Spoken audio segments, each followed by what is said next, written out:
All right, good. Very proud of our football team. It was an excellent football team we played in Georgia State, and it didn't start off pretty, but we believed in ourselves, believed in this program, and that was a big win for us. And probably the most impressive thing about our team, we found who we were tonight. And when all the outside noise was happening, we believed in ourselves. We played for each other tonight. We played for this team, and the numbers show it.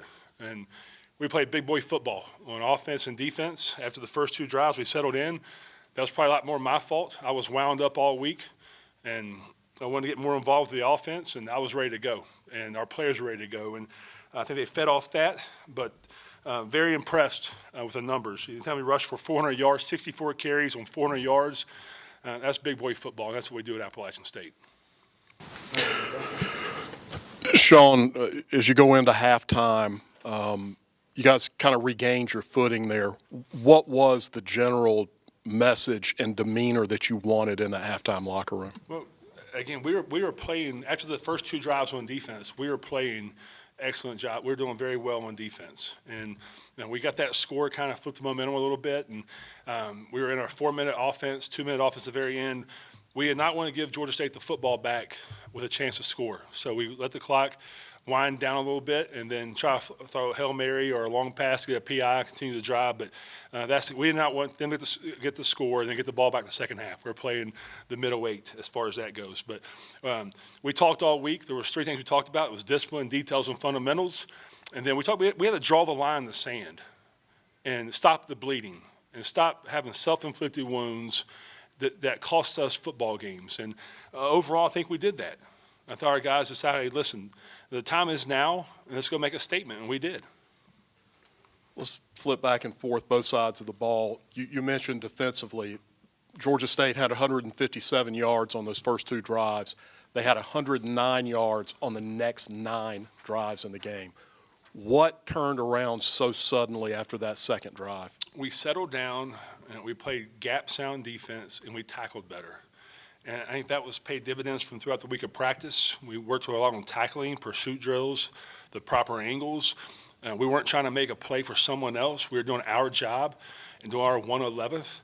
And that really helped out. And we settled down a little bit. There was a lot of, not say anxiety, but angst, or whatever you want to call it, to perform well. And our kids, they want to do the very best they possibly can, our players do. And sometimes it doesn't happen. And it doesn't mean we're not a good football team. And we were embarrassed how we played. I was embarrassed how we coached last week. And we came back and we changed some things of how we do things. And that was the beauty of it, to see that extra work, how we change things and talk about discipline, details, and fundamentals. We went back to the basics. And that was the reason we won tonight. Offensively, to say that you really turned back to the run would really be an understatement. You ran through the numbers. You know, you guys are still down. The passing game's just not clicking. What was the thought process as you came back out of the halftime locker room and really just jammed your foot down on the gas running-wise? We had to draw a line in the sand. I talked to Coach Barbay. Coach Barbay called an excellent job. And some of those times that box you're running into, and it's one-on-one coverage on the outside.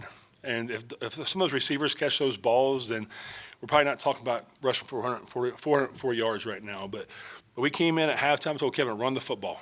And we're going to find what we're made of right now. And the offensive line was rolling.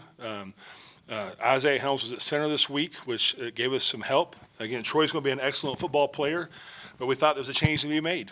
And as the leader of this program, I made the change. And our guys answered the bell. And I'm very proud of those guys. 404 yards. I'm not sure the last time we rushed for 404 yards here against a Division I football opponent. And that defense is hard to defend. It is. It's very hard to defend. It's the 3-4 defense. You're not sure where the reduction's coming from, where the safety's fitting. And we just went foot to foot and came off the football and played big boy football. Hey, Coach. Patrick McCormick for the Watauga Democrat. Darren Granger had 95 rushing yards at half, which is actually his season high, and 20 after the break. Any changes that you guys made to contain him? We tackled. We tackled. I mean, if you take the first 2 drives away, I'm not sure what they really have. David mentioned the stats earlier, but that's probably on me I haven't slept in 10 days. And this game meant something to me because I wanted to prove everybody that we could do it, and we did. And this game was played for us, everyone in that locker room down there. We wrapped arms, circled the wagons, and played for us. Great. Last question. You guys don't treat your running back room as just change of pace guys. Everybody gets a chance to sustain a drive, build carries. How important is that for a running back to get momentum? It was very important. I mean, if Cam had a non-football injury and didn't play versus Texas State. Nate was coming off of an injury, and Nate was in a boot last Saturday and Sunday. Amani was banged up, and tonight Cam went out again, Nate went out again, Amani went out again. And then Chop was hurt, banged up, and Anderson Castle stepped up. And that's the beauty of it. That's a very non-selfish room in there. They want to see each other be successful, and 404 yards, that's a statement game. Well, you just sort of test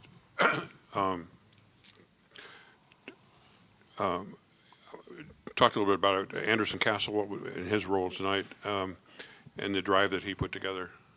Yeah, I mean, Anderson Castle is an unbelievable human being. He's a very good football player.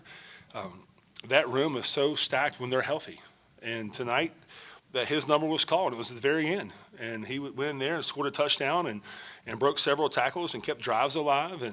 And we expect that. We said every single day in practice. And just because he's not playing as much as the other guys doesn't mean he's not a great running back. It just means that those guys are a little bit ahead of him right now. And tonight showed that when his number was called, he was ready.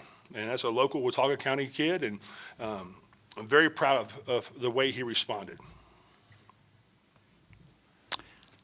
Sean, was it a little bit disconcerting in the first half to hear boos coming from the crowd at the end of some of those early offensive drives? Never heard it one bit. And that's so you had it totally toned out. Yeah, that's our focus. It wasn't about anyone else. And I get it. I mean, hell, I get the criticism. That's why they call you head football coach. The head football coach and the quarterback get the criticism. But, leadership, when someone talks about leadership, you lead. And that's how I was raised. And that's what I'll continue to do. I'll be a great leader. I am a great leaders program, and I'll continue to lead the right way, to develop men of character who win football games. And I'm not listening to the outside noise. Trust me, I've gotten plenty of emails, plenty of text messages from former players that I know personally that are very disappointed. And I'm not wavering who I am as a person, as a football coach. I know I'm the right man for this job. And I know what's in that locker room. And it proved tonight.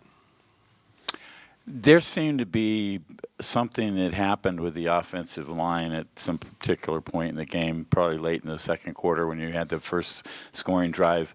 Was there a conscious adjustment that was made, or was it just something else that happened with the guys up front that hadn't been there for a couple of weeks? No, Coach Wade does a fantastic job with our offensive line, and we got fit up on the right people. And that's 10 days of football practice, of going back to your fundamentals and the discipline that it takes to play. And when you play an offensive line, it's not always going to be perfect. But sometimes you got to get a mean on and say, I'm going to beat you and win my one-on-one battles.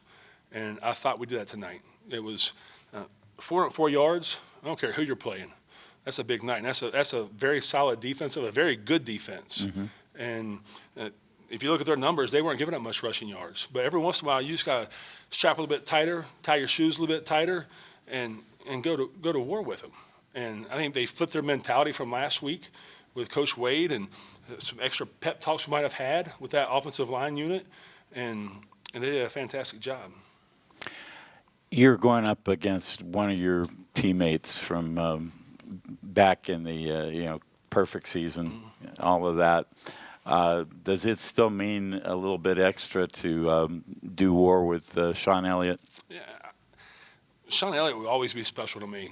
We were teammates, and I'm a very loyal person. I'm loyal to a fault sometimes. But with him, being that teammate, it's always special when you beat a teammate.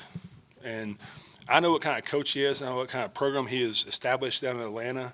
And it wouldn't matter if we were playing the Green Bay Packers tonight, and I want to beat Sean every single chance I get. But that's on the field on one Saturday a year.